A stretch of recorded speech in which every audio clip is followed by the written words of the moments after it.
GMT. Check out our archive and program stream at windowsontheworld.net. Yeah, just looking back at the year, and quite interesting, all the shows we've done have kind of linked together, and I'm really happy with the way that Windows on the World has analysed what's going on during the year. It's been very interesting, to say the least. A lot of the stuff we were talking about 5 to 10 years ago has all come into fruition and been accelerated through the COVID-19 Global Action Plan. We've talked about a lot of things this year, but one of the funniest things recently was inclusive capitalism. Yes, this is actually coming from the Vatican. Let's just see what it said. We're just reviewing a few things here. We consider that inclusive capitalism is fundamentally about creating long-term value for all stakeholders, and this is meant to be a religious organisation. Businesses, governments and communities guided by an approach that provides a, guess what, equality of opportunity.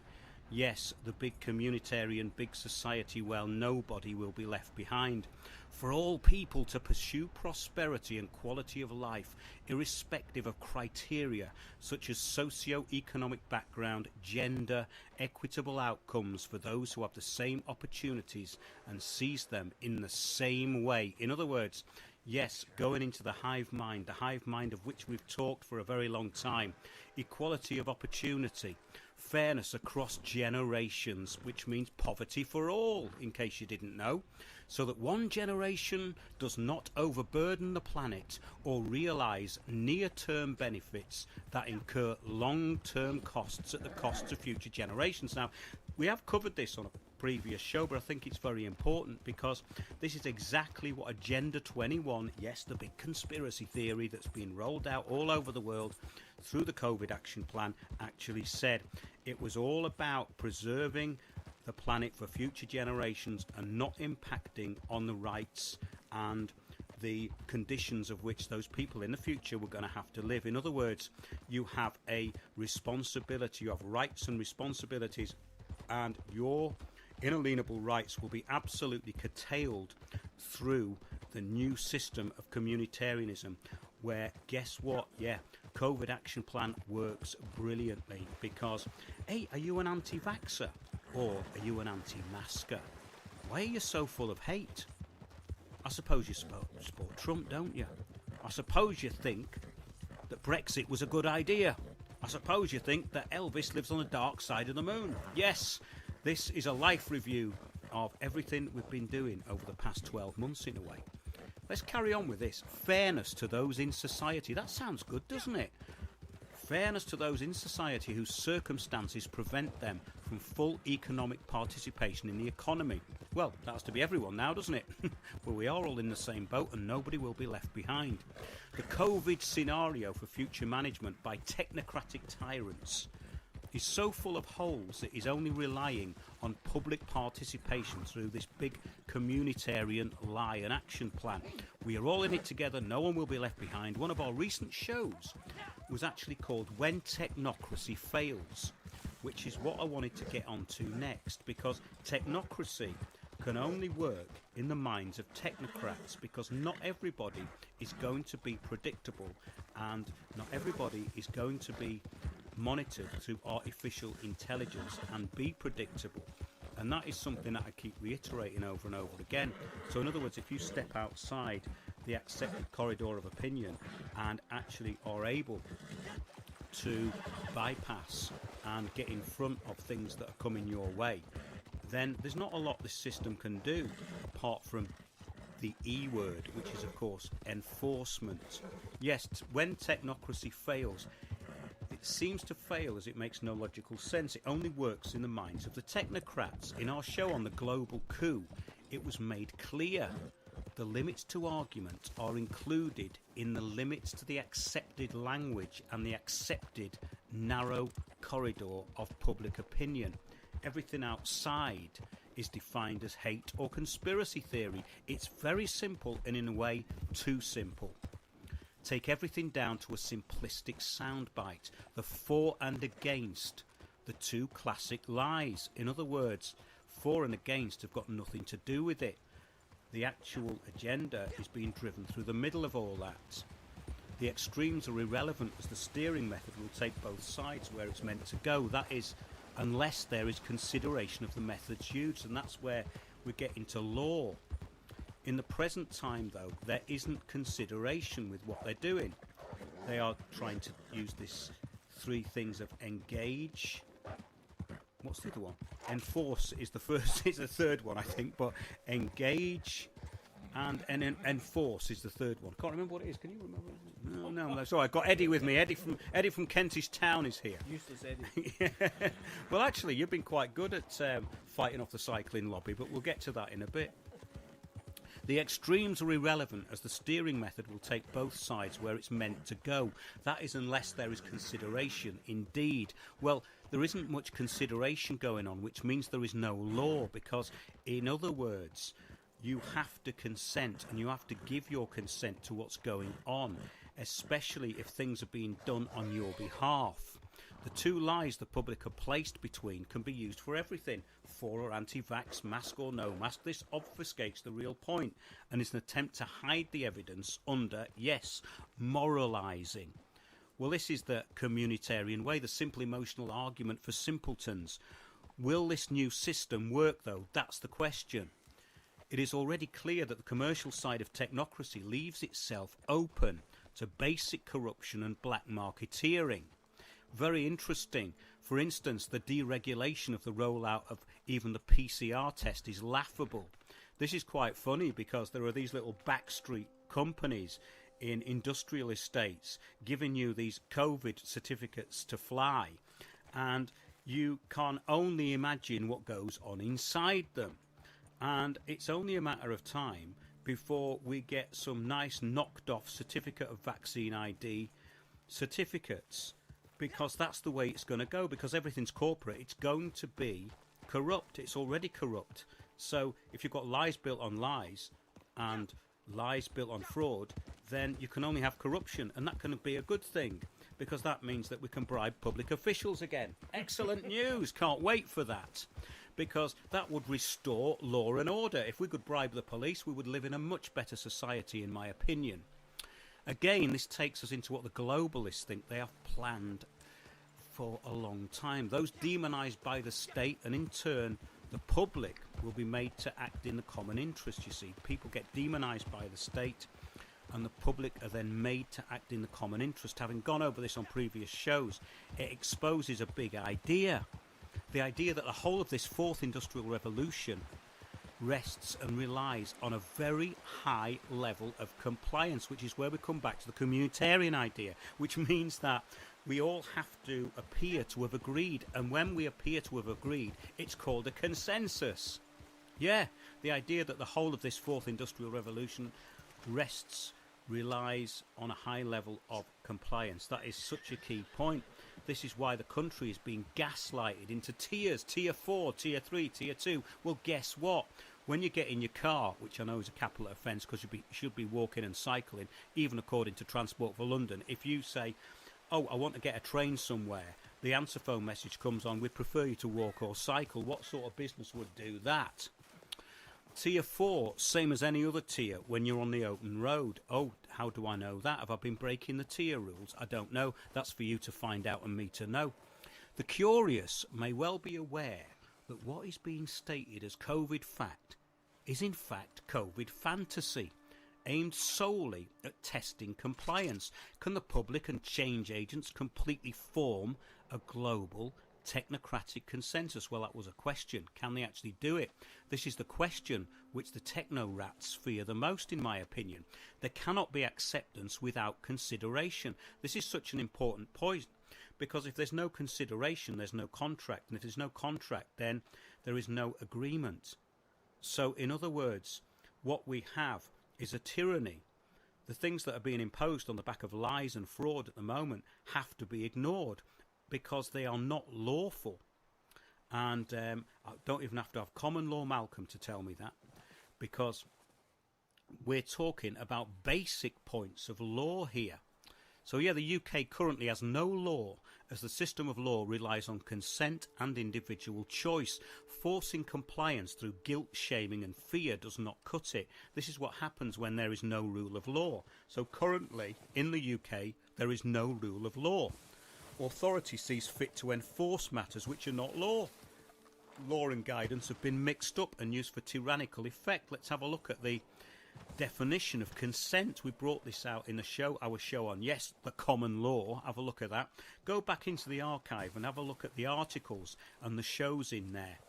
And indeed, the plan to rule the world, which is where everything was going, which has taken into COVID. I did that at the Glastonbury Symposium in 2019, and it's a great introduction to what's going on at the moment. Yes, it's a way to win over your enemies, possibly. But yes, every true consent supposes three things. This is consent: a physical power, a mental power, and a free and serious use of them. Well, we don't see much of that around us, do we? We see a lot of hive mind compliance. Hence it is that if consent be obtained by mediated imposition, circumvention, surprise or undue influence, it is to be treated as a delusion. So the people who are following the COVID action plan are deluded. They are under a delusion. They are not in their own minds. Important point that. So, for although the law will not generally examine into the wisdom or prudence of men in disposing of their property or in binding themselves by contracts or by other acts, yet it will not suffer them to be entrapped by the fraudulent contrivances, cunning or deceitful management of those who purposely mislead them. Well, that basically means that they are effed now, because we are being coerced into things on the back of a lie, on a fraud, and we're not being given due process or even having consideration or proper consent. So at the most basic level, the coercion is accompanied with lies and fraud. It's not a good mixture. What we are seeing is a soft tyranny. What we're seeing around us is a half-hearted dictatorship, really. There's no consistency to what is being imposed. The destruction of the sovereign is being done through very, very diabolical means. The need to get complete dependency upon the state through the global health security system, of which we have talked much, and of which none of the media in this country talks at all. It's very retarded and absolutely transparent in a lot of ways now what's going on, even to people who didn't get it at first. It's quite interesting because on this social media, what I've noticed is that people who were thinking that what I was saying was a little bit depressing and dystopian before are now calling me a consultant. Strange how things change, isn't it? Yes, the need to get complete dependency is what this is all about. We have to be made to be dependent on the new global health security system and the social impact of all that, which is basically to be on universal basic income. Here's a good one. Injury caused by intentionally misrepresenting or concealing facts which are duty-bound and lawfully required is a fraud. And I keep using the F word, it's quite important. The current situation is based on fraud. Britain is currently lawless. Therefore, the impositions are morally and legally without standing and, in fact, are criminal. The intent is clear and proven, because the intent behind this is malevolent, which means guilty mind. So the globalists have guilty mind. Over the last year, we've proved this many times. Behind the facade, there is nothing of substance. The communitarians and do-gooders who have bought into this pantomime will melt down if they find out what the COVID action plan is all about. And I've been talking about this with people that I know. And I've said to people that I know that when these people who have so much invested in the state, who are walking around with masks, who are queuing up outside Waitrose, find out that they've been screwed over and they've got nothing left, they're going to get a bit neurotic. Not a good time to be around them. So yeah, heading for the hills is a good idea if you can. Those with their beliefs invested in the religion of COVID will be destabilised to such an extent it will be worth keeping away from them. for the fallout. Those who plan and react in real time will, I believe, find the necessary loopholes, which is what we're always looking for. The fact that every major global corporation has been invited on board through coercion or stimulation is a problem. Look at the Climate-Related Disclosures Fund. Yeah, we're going to be going back to that soon, because COVID is merely a driver. And guess what? Climate change is another driver. They're just drivers of governance. Now, this is interesting. We brought this up the other week. The Vatican, with its nose in the trough of sustainable development, which is in reality a depopulation program and global control grid with biosecurity and DNA harvesting for a global health security system. Well, the Vatican have proved themselves to be beneath contempt, arch deceivers. Go to inclusivecapitalism.com. We covered this the other week, but do have a look at it. Read it and weep. They talk of aspirations for systematic change. It says, council members make actionable commitments aligned with the World Economic Forum International Business Council's pillars for sustainable value creation, people, planet, principles of governance and prosperity, and all that advance the United Nations Sustainable Development Goals. Yes, it is one big club after all, one big corporate club. The modern-day heretic has many acres of moral high ground, though, and can easily argue against the Pope and corporation, Vatican Inc. Over the past year, it's been pointed out on this show that what most, if not all, commentators in the UK avoid is basically the system that we're actually in.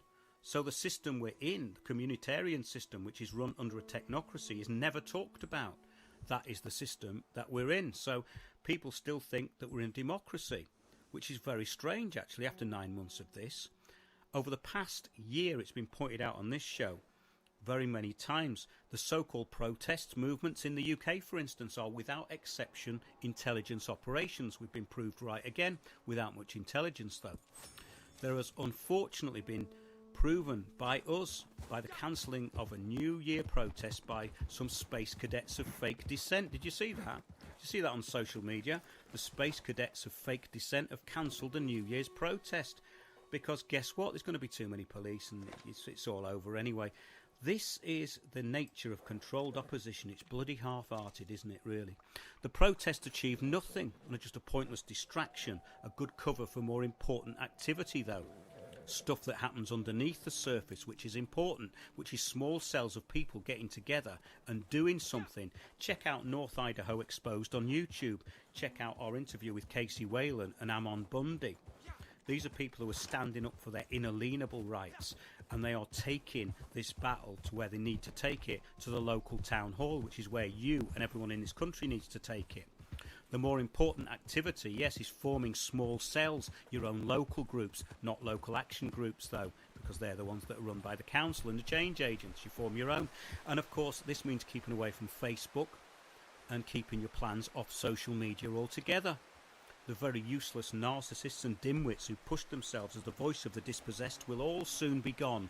Yes, the fake protest movements will all disappear soon. Their job is done. They led you nowhere. Now they're just going to let you down. The next phase depends entirely upon public compliance. As they say, oh, that's it. Engage, inform, and then, guess what? Enforce. So what do the technocrats really want? Well, it's simple, isn't it? Depopulate, control and manage. But the main point here is, are they capable of making it fair and equitable? Well, of course not. The Climate-Related Disclosures Fund, pre and after COVID, is a globalist mafia out to bring down anyone who does not fully comply. So only compliant corporations are allowed. That was the whole point of our common future, the whole point of Agenda 21, to give the power to stakeholders. The big problem is that the Internet of Things, of course, needs the Internet. Not everything can be controlled. Agenda 2030 is a land grab of everything. The regulation and licensing of all and the restriction of every living human. Do these morons have any earthly right to do what they are doing? No, they don't. They've broken their contract, they have committed crimes and engaged in fraud. They have no standing in the real living world, which is why it's all cybersecurity and the Global Health Security Monitoring System. They have no standing in the real living world. Only in their delusion can they control. The Emperor's new clothes are not adequate anymore. No MP or any member of any party can or will do anything about it. If any of them actually knew how things work, they wouldn't be trying to solve it through political parties. This is actually known as the system of moods, the system of parties, the two lies. We have one party, but we are invited in only upon consenting to be used and then discarded. Only a fool would accept what is on offer. And there are no shortage of fools in the UK at the moment, unfortunately. But yes, we're going to be talking about Heresy in the coming weeks. The film is nearly finished. It's taken quite a long time due to the COVID action plan getting in the way, and also doing 5 days a week on an American radio station, which I've pulled back from for the time being. But yes, just to remind you, heretic meaning able to choose. Let's go back to Papal Bull Heretico Cobrendo 1401. The divers, false and perverse people of a certain new sect, they make and write books, they do wickedly instruct and inform people. Well, that's what we should all be doing as heretics, instructing and informing people. There is nothing new in exercising control through assumed authority. Of course, we also had in 1539, something to sum up this section of the show, the Act of 6 Articles, formerly titled an Act abolishing diversity in opinions. Is it happening again? Yes, it is.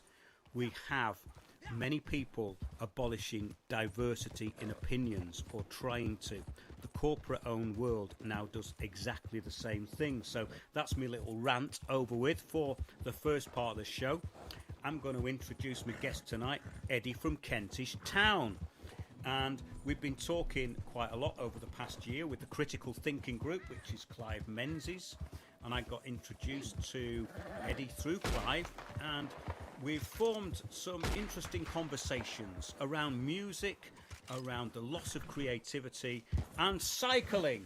Cycling, indeed. Yes. Thank you, Mark. Well, yeah, this is quite a strange one to bump into. I just came over for a beer and a mince pie, and then Mark's broadcasting. So here I am. But yes, cycling. I am a cyclist, and I spent quite a bit of time in Berlin, 5 years, and learned to really hate cyclists because in Berlin there's cycle paths everywhere, and the cyclists never stop for anybody. They just shout at people and say, "Get out of the way!" Blah, blah, blah.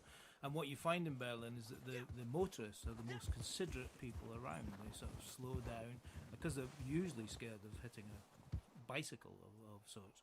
Anyway, what's been a bit disturbing of the movement forward with cycle lanes, particularly in London.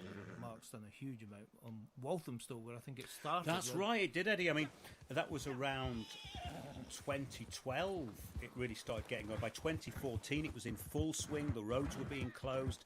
They were enforcing their parking charges, and people were saying, "Oh, it's only £20 a year." I said, "No, it won't be forever, That's just to entice you, to get you to believe that it's all about you getting your parking space. It's not about that. It's about control and management of you and your vehicles, and you've got everything tied down to the same address."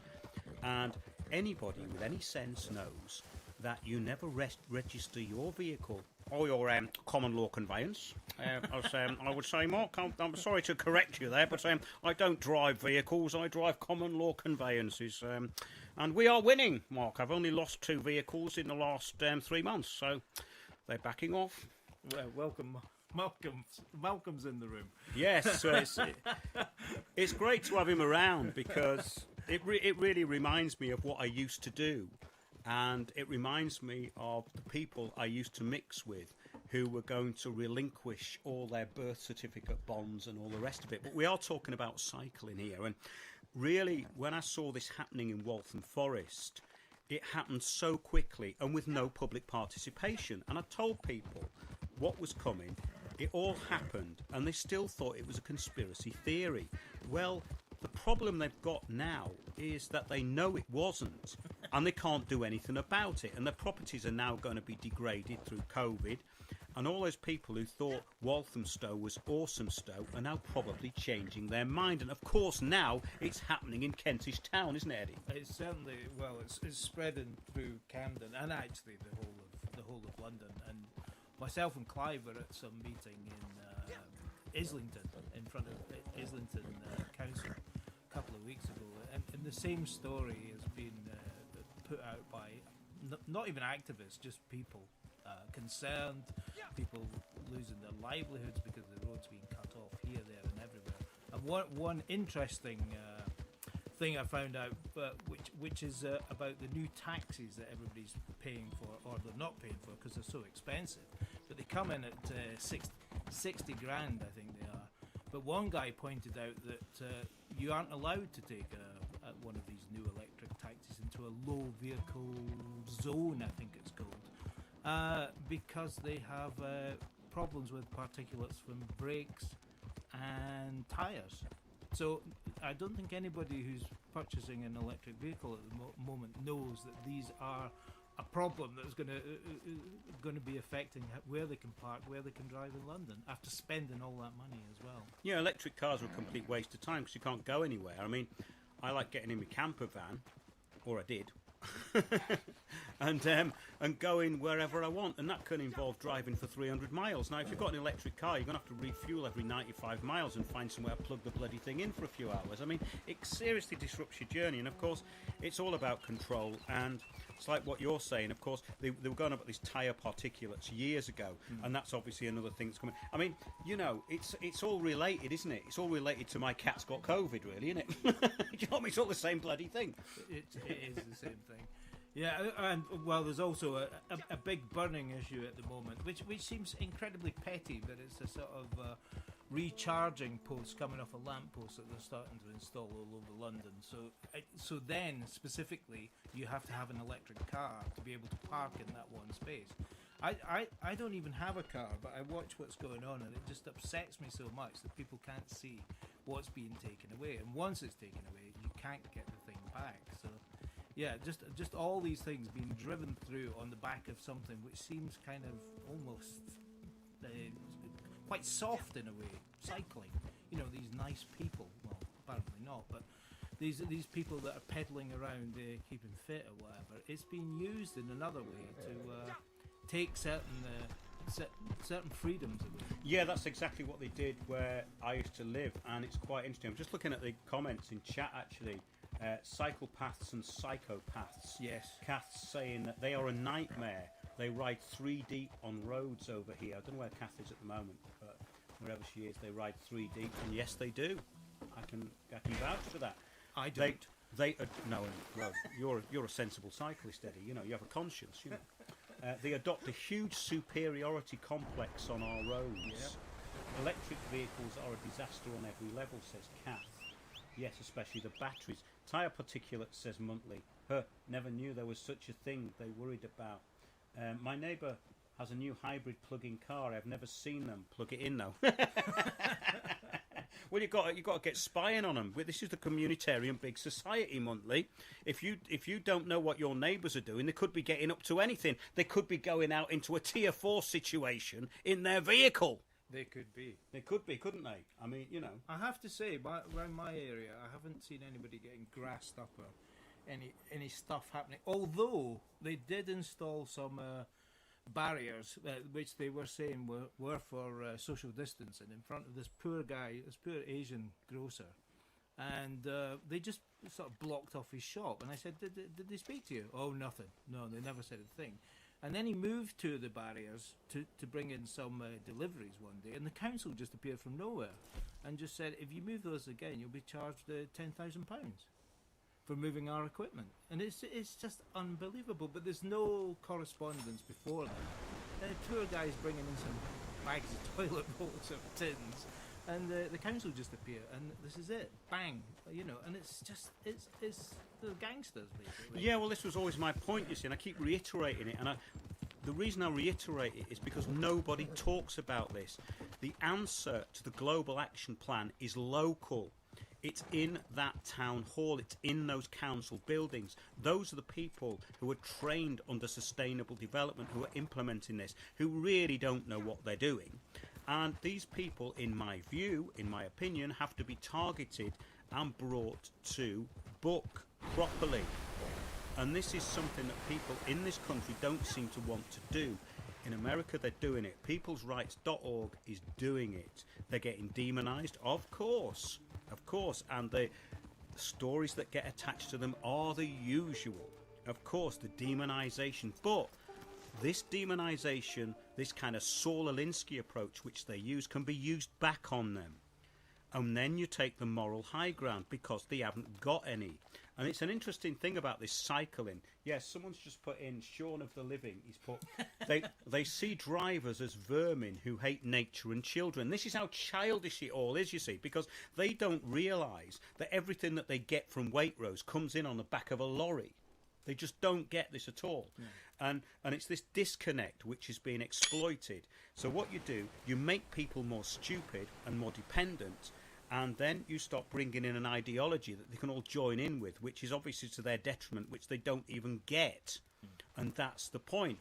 So, and it's all by consent. But the problem we have is that this is being imposed by the idiots around us. The idiots who are scowling at you in the street if you don't wear a mask. And all this kind of stuff. It's very tedious. But having to deal with the public has become more of a problem under the COVID action plan because it's further divided them. It's kind of polarised. In a way, it's quite an interesting one because it's polarised them into two camps now, hasn't it? It's a little bit about Republican Democrat. It's people who know COVID is bollocks and those what don't. Mm-hmm. Well, it's funny. A friend of mine said she was still listening to Russell Brand the other day, and yeah, exactly. But I put it on, and he was talking about masks, and he said exactly that. He said it was quite petty how it had been divided between us. But I was telling you earlier on a good note, because just before Christmas it was pretty depressing. I mean, the amount of people with masks on a daily basis in London was 90 to 10% sort of thing, you know, particularly if you have to go in the tube or something.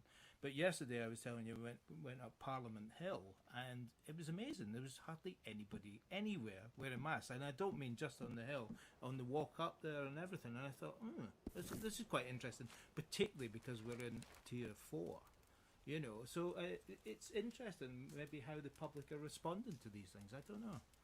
Yeah, I mean, I think the thing is that these things sort of wear off, don't they? The apathy sort of sets in quite quickly because everything's a fad these days. So the masks will be the same in a way.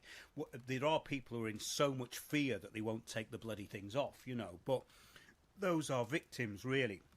Those are people who are being pounded by propaganda all day long through their own choice, through their own consent. They're watching it.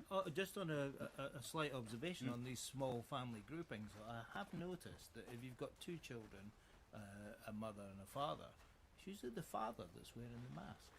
I don't know why. I've seen that, yeah. Have you noticed that? Yes, I have noticed that, especially around here today when we went out, yes. Oh, maybe it's a North London thing. Maybe it's a North London thing, yeah.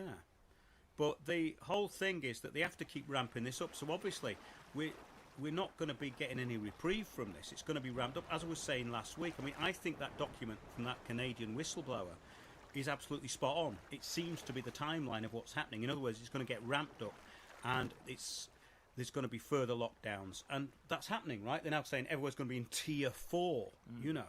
But the whole absurd thing about this is that there are planes leaving the country and there are people driving about and there's nobody stopping you. So that is the point. So this is a psychological operation on the public. They are trying to limit access to things, making it more difficult to get to places and all the rest of it. And, of course, destroying all the businesses, as we know, for a very good reason, because they don't want anyone to be sovereign. And it's a very simple operation in a lot of ways, but also it's not very clever, and it's very much like the Saul Alinsky thing again. It's like it's constant pressure, destables, constant pressure. But how long can you do that for? Because it doesn't work unless there's some substance there, in my opinion. What do you think? Yeah. Well, I don't want to go off on a huge one, but my background in the arts. Yeah. And I've discussed it before with Mark, but about the whole thing of Dadaism and surrealism and how they used to use stuff to destabilize a situation, to actually make something you've never made before. Now, I don't want to go into a boring rant, but basically through the years, arts have kind of come back into something that's quite quantifiable, but it seems more and more governing powers are taking these sort of devices a bit like, oh, well, last minute we'll just announce that no one can get on a train or no one can get on a plane, or you have to stand on one foot for the afternoon on Wednesday. And it's getting as mad as that, and it is really destabilizing most people's lives. People are finding it difficult to cope with, and to come up with any response to it. Yeah, absolutely. I mean, that's the thing. I can see that it's affecting the mental health of a lot of people. I mean, I suppose the strange thing is that when I found about this stuff for the first time, when I started reading about it, I've already been freaked out to the extent that nothing really freaks me out anymore. And you just think, well, they're just doing this because of that, and it's just kind of. Just on your don't want to sound blasé though. Just on your point about mental health, though, yeah. I had to do something to read out some stuff to some students and staff a while ago, and it was interesting because I mentioned the thing that was on your program. Now, you're going to have to remind me of his name, Jerry Marzinski. Jerry Marzinski, yeah. And that observation that he talked about, the media, the voices that are coming through the media, the messages that are coming through the media, he said were very, very close to what the paranoid schizophrenics experienced throughout their life, or how they described it to. And it was funny when I mentioned it to this group of people. The response I got back was quite interesting, particularly from a lot of students. They got it, really got it, and I think your program bringing out these things and finding gems like that to actually insert into daily life is really important. I mean, that's why I'm a huge fan of Windows on the World. Thanks, Eddie. Checks in the post. Yeah. Well, yeah, it's quite funny actually because, these observations, there's so many of them. I mean, I don't know where to go with this sometimes because, in a way, a lot of the work has been done. I think with even the shows we put out this year, what more can we say? What more can you say about this? We've nailed what it is. Once you nail what something is and you know the system, then what do? You can keep outlining that, or you can then search for what you think might be solutions. Now, the solutions have to be imposed through people's own groups. Otherwise, it's a template, and a template won't work. But someone's just put into chat, town halls are really big in America. Yes, they are, but that doesn't mean that they are less important here. It just means that people don't attend them as much.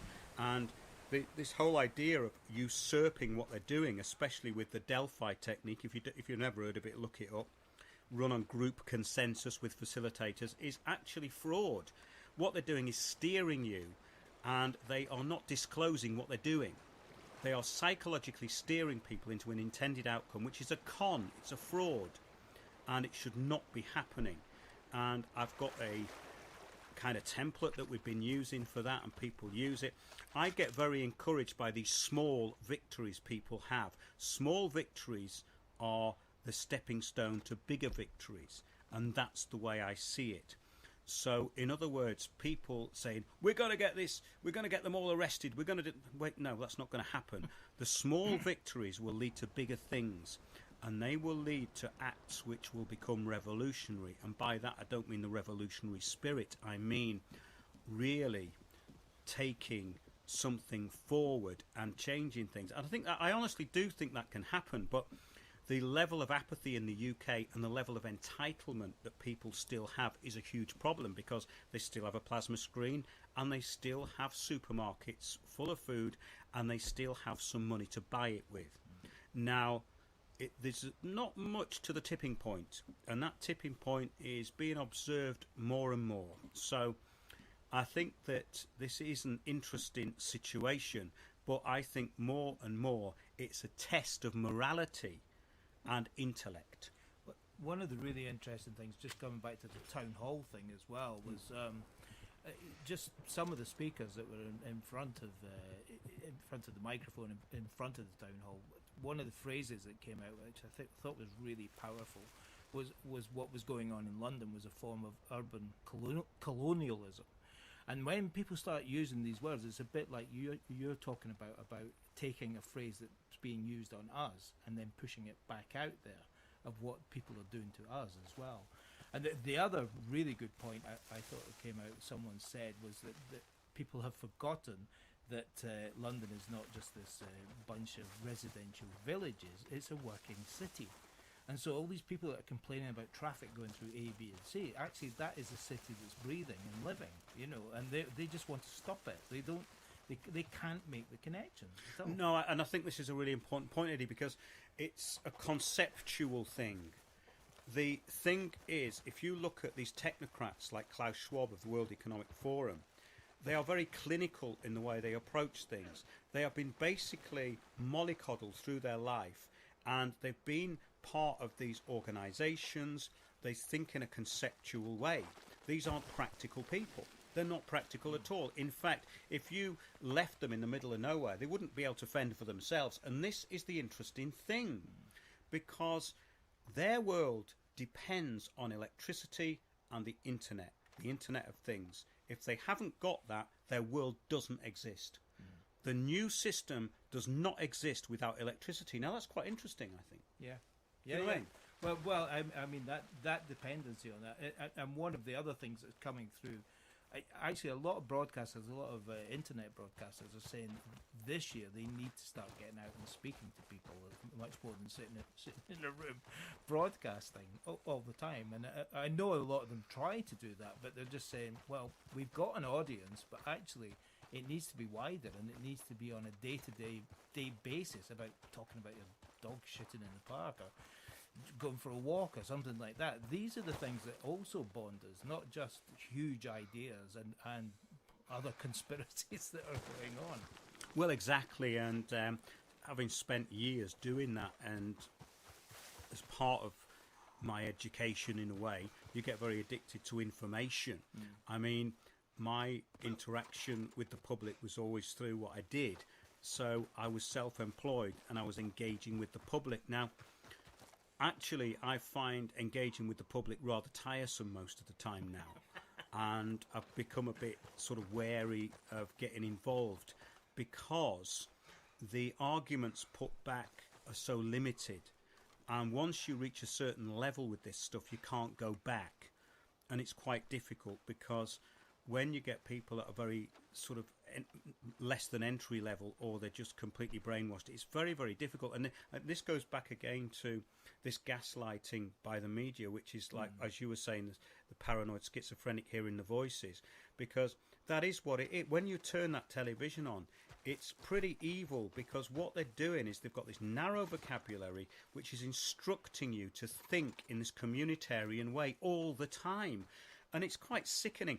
And when you hear even your own relatives going, well, we've all got to do our bit, we're all in it together, it's like a nightmare. You think, oh my God, they're doing it now, Well, on that point, I think what an interesting thing that's happened personally to me is close friends and family, that when this first started, I found it very difficult to say anything but, oh God, of course it's a problem, the collapse in the economy, it's this, and there was just silence on the other end of the phone most of the time to the family.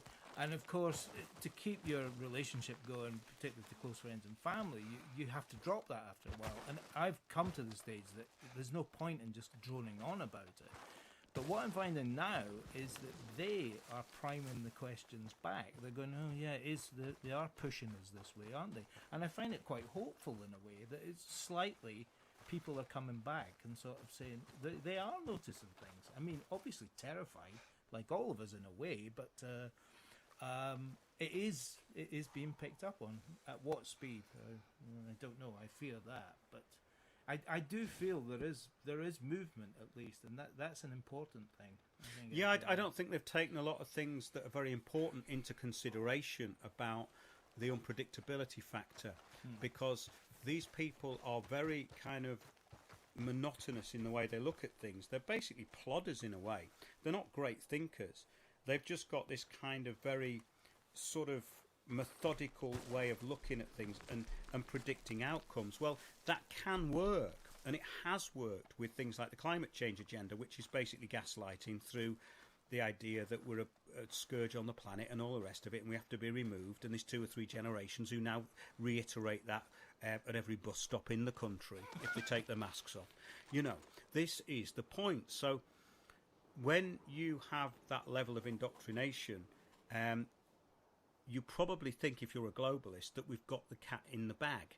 Well, actually, I don't think they have, because I don't think this system's going to work. And I've been talking to someone very close to me who's a friend who's been through a lot of this Saul Alinsky stuff and been a victim of it with her own business.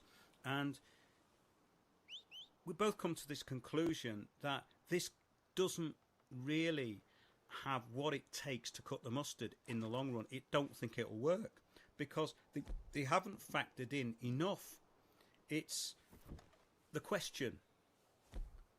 The question is, what do they want from it? Okay, control and management of population and depopulation. Okay, but that's always kind of happened in a way, right? So they're just trying to do it without creating wars or going in and destroying countries. But it's not very well thought out. Having looked at this for a long time, I thought it was a diabolical plan, and it was a kind of genius in a way when I first looked at sustainable development and how they presented it. But now I don't, because it's kind of worn off and it's got too obvious what's happening. It's like what's happening here. Do you know what I mean? Like where you see the bicycle thing in the middle of the road, which is clearly there to block the road. Do you know what I mean? Like this sort of stuff is clearly not what it appears to be. And when something is not what it appears to be, then it has to be looked at and go, well, what is it really about then? Because it's clearly not about what they're saying it's about. And it's the same with anything. COVID cycling, or, you know, the Global Action Plan, the Global Health Security System. And I mean, you look at this stuff, and a lot of people, I'm sure, that listen to you look at this stuff a lot during the week. And you think about, you don't look at any of this stuff, and you're being bombarded with it every day of the week. How the hell do you cope with it? You know, I mean, maybe it is by just being silent and sort of laughing it off. Not even laughing it off, but just looking a bit depressed about the thing, because it is a difficult situation. I did want to add to that whole thing about just having pointless conversations with your neighbours and stuff, which are not always pointless. But a good friend of mine who you mentioned, Clive and Alex Nikolov, they've been working on this tokenization thing, because I know you've discussed this idea of alternative currencies and alternative ways of actually trading or moving some sort of, for want of a better word, cash between each other. Which sounds like it is going to become incredibly important the more that we're squeezed, and it all looks like they're going to get rid of cash as quickly as they can. I think these are really important. A lot of people working hard behind stuff to try and come up with some ideas of trading, and actually, which is another way of communicating as well, a very important way of communicating, because we have to eat and live, you know. Yeah, absolutely. Just looking at chat actually while you were saying that, and it's like any form of modelling or planning, garbage in, garbage out. And we're seeing a lot of that. I mean, why is Neil Ferguson still in a job? Well, we know why he's still in his job, because he's a useful idiot for these tyrants. But this is absurd now, isn't it? I mean, this computer modelling on this, everything to do with COVID, is beyond a joke. How can they still try to push it as though it's got credibility? Well, that's insane, isn't it? Apparently he is the guy behind this Tier 4 sort of thing. Yes. And apparently the SAGE committee, who God knows who they all are, but actually didn't vote to go into Tier 4 on the back of this new strain. But it was pushed through anyway. Yes. The notes that have come out of the meeting seem to indicate that. So, I mean, again, there's no point in asking why the media aren't asking about this, but there you go. Not at all. That's the whole point. There's not really any use in getting into that conversation about them. But I think that's great. I think we should round it up for tonight, Eddie, and wish everybody a happy new year, if that's possible.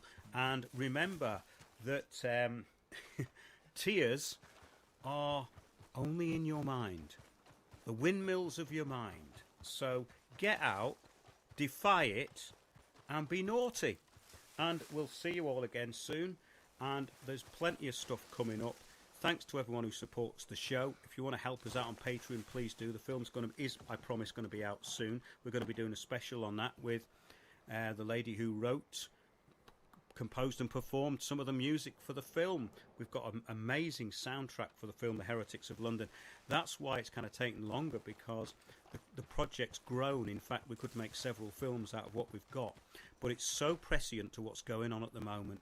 It is very similar to what was happening with the persecution of heretics in the Middle Ages, and those people who are heretics are able to choose, which is what the original meaning of heretic is. So that's it from me and Eddie tonight, and thanks a lot everyone in chat.